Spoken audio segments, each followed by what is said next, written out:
வணக்கம் நண்பர்களே. திருநெல்வேலியிலிருந்து கிட்டத்தட்ட 30 கிலோமீட்டர் தொலைவில் இருக்கிறது இந்த ஒரு அழகிய கிராமம். எதுக்கு நான் குறிப்பாக இந்த கிராமத்தை பற்றி பேசுதேன்னு உங்களுக்கு போக போக தெரிஞ்சிடும். திருநெல்வேலி ஜங்ஷன்லேருந்து ஸ்டார்ட் பண்ணியாச்சு. இப்போ நம்ம தாமிரபரணி ஆற்றுக்கு குறுக்கே கட்டப்பட்ட இந்த ஸ்லோச்சனா முதலியார் பாலத்தை கடக்கும். அப்புறம் வண்ணார்பேட்டை, திருநெல்வேலி டு திருச்செந்தூர் போகிற வழியில் இப்போ போகிறோம். கிருஷ்ணாபுரம் வந்துடுச்சு.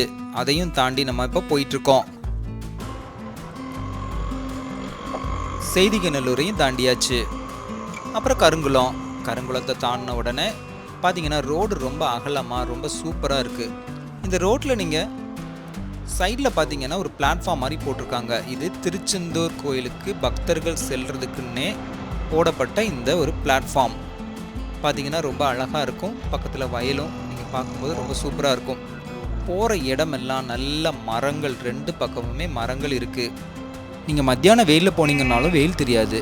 2 பக்கமுமே வாழைத்தோட்டம், ஊடையில் ரோடு போட்ட மாதிரி இருக்குது. பார்த்துக்கிட்டிங்களா?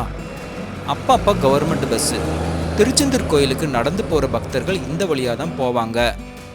அவ்வளோவா வெயில் தெரியாது. சைக்கிளில் கூட போகிறத நீங்கள் பார்க்கலாம். பெரிய பெரிய ஆலமரங்களை இந்த ரோட் சைடில் நீங்கள் பார்க்கலாம். இந்த ரோட்டுக்கு ஒரு சைடில் தான் தாமிரபரணி ஆறு அப்படியே போயிட்டுருக்கு. கொஞ்சம் தூரம் இறங்கி பார்த்தீங்கன்னா அந்த தாமிரபரணி ஆறு நீங்கள் பார்க்கலாம். பெரிய பெரிய மரங்கள் இந்த ரோட்டில் உங்களால் பார்க்க முடியும். நீங்கள் காலையில் போனீங்கன்னா இந்த வேலை பைனி, கம்பங்கூழ் இதெல்லாம் கிடைக்கும். அடுத்து புளியங்குளம். இந்த புளியங்குளம் போர்டுக்கு பார்த்ததுக்கு அப்புறமாவே ஒரு பெரிய வேலி போற்றப்பட்டிருக்கு. பார்த்தீங்களா? இங்கே தான் 114 ஏக்கர் இடுகாடுக்காண்டியே ஒதுக்கப்பட்ட இடம். இப்போ இல்லை, 3000 வருஷத்துக்கு முன்னாடி செத்தவங்களை புதைக்கிறதுக்காண்டியே ரோட்டுக்கு 2 பக்கமும் ஒதுக்கியிருக்காங்க. இந்த இடம்தான் பண்டைய கால ஆதிச்சநல்லூர் பாதுகாக்கப்பட்ட சின்னம். இங்கே தான் அகழ்வாராய்ச்சி மேற்கொள்ளப்பட்டு தமிழருடைய நாகரிகம் 3000 வருஷத்துக்கு முன்னாடி தோன்றினது அப்படிங்கிறதுக்கு உண்டான சாட்சியும் இருக்குது. இங்கே விரைவில் ஒரு மியூசியமும் வரப்போகுது. இங்கே வரப்போகிற இன்டர்நேஷ்னல் மியூசியத்துக்கு அடிக்கல் நாட்டு விழா சென்ட்ரல் மினிஸ்டரான நிர்மலா சீதாராமன் அவர்கள் அடிக்கல் நாட்டு வச்சுருக்காங்க. நம்ம பார்க்குற இந்த இடம் 3000 வருஷத்துக்கு முன்னாடி தமிழர்கள் நடமாடிய இடம், அவங்க வாழ்ந்த இடம். இந்த தாமிரபரணி ஆற்றின் கரையோரமாக தமிழர்களின் நாகரிகம் வளர்ந்துருக்கு. இதுக்குண்டான சாட்சிகள் எல்லாமே இந்த ரோட்டுக்கு 2 பக்கமும் இருக்கிற இந்த 114 ஏக்கரில் புதஞ்சு கிடக்கு. இந்த இடத்துலேருந்து தான் நம்ம பார்க்க போகிற அழகிய கிராமமான கால்வாயோடைய நுழைவாயில் ஆரம்பிக்கி. நுழைஞ்சதும் கல்மண்டபம், அதுக்கப்புறம் ஆதிச்சநல்லூர் அகழ்வாராய்ச்சி, திருச்சி மண்டலம் அப்படிங்கிற ஒரு போர்டு நிற்கி. ரோட்டுக்கு ஒரு பக்கம் அகழ்வாராய்ச்சி நடக்கு, ஒரு பக்கம் கிராமம். கொஞ்ச தூரம் போய் இறங்கி நடந்து பார்த்தா இந்த அகழ்வாராய்ச்சி பண்ணுற இடத்துக்கு எய்த்தாப்பில் ஒரு குட்டி டேம் மாதிரி ஒன்று இருக்குது. அது அந்த பின்னாடி இருக்கிற அந்த லேக்குக்கு ஒரு தடுப்பணை மாதிரி இது செயல்படுதுன்னு நினைக்கேன். அந்த மாதிரி தான் அதை பார்த்தா தெரியுது. அதில் அந்த ஷட்டர் வழியாக தண்ணி லீக் ஆகிட்டே இருந்துச்சு. பார்க்கவே புதுசு, இப்போ கட்டினது தான் இது. நாங்கள் இதுக்கு முன்னாடி ஒரு 3 மாதத்துக்கு முன்னாடி போகும்போது அது இல்லை. இப்போ அப்படியே கட்டிக்கிட்டு இருந்தாங்க, இப்போ கட்டி முடிச்சிட்டாங்க. மழை காலங்கிறனால தண்ணி தேங்கி அழகாக இருக்குது பார்க்கவே. அப்படியே மேலே போய் பார்த்துக்கிடலான்னு சொல்லிட்டு மேலே பார்த்தோம். அந்த மதுகு வழியாக அந்த ஷட்டர் வச்சு க்ளோஸ் பண்ணியிருந்தாங்க. அதில் அந்த தண்ணி லீக் ஆகிட்டே இருந்துச்சு. பார்க்கவே ரொம்ப அழகாகவும் நல்லா இருக்குது. இங்கேருந்து பார்க்கும்போது அந்த அகழ்வாராய்ச்சி பண்ணுற இடம் தெரியுதுல்ல, பார்த்தீங்களா? ரோடு ரொம்பவே சைலண்ட்டாகவே இருக்குது. அதனால் அந்த தண்ணி விழுற சவுண்டு அதெல்லாமே ரொம்ப சூப்பராக கேட்கு. பறவைகள் சவுண்டு அதெல்லாமே நல்லா கேட்கு. அதெல்லாம் பார்த்துட்டு அப்படியே கிளம்பியாச்சு கிராமத்துக்குள்ளே போகிறதுக்கு. ரோடெல்லாம் நல்லா பச்சை பச்சேன்னு 2 பக்கமும் ரொம்ப சூப்பராகவும் பச்சை பச்சேன்னு இருக்குது. எங்கே பார்த்தாலும் ரொம்ப அழகாக இருக்குது. நீங்கள்லாம் வீடியோ எடுக்கலாம், ஷார்ட் ஃபிலிம் எடுக்கணும்னு எடுக்கலாம். அப்படி கொஞ்சம் தூரத்தில் அந்த ரயில்வே ட்ராக் ஒன்று வருது. இந்த திருச்செந்தூர் ரயில்லாம் இந்த வழியாக தான் போகுது.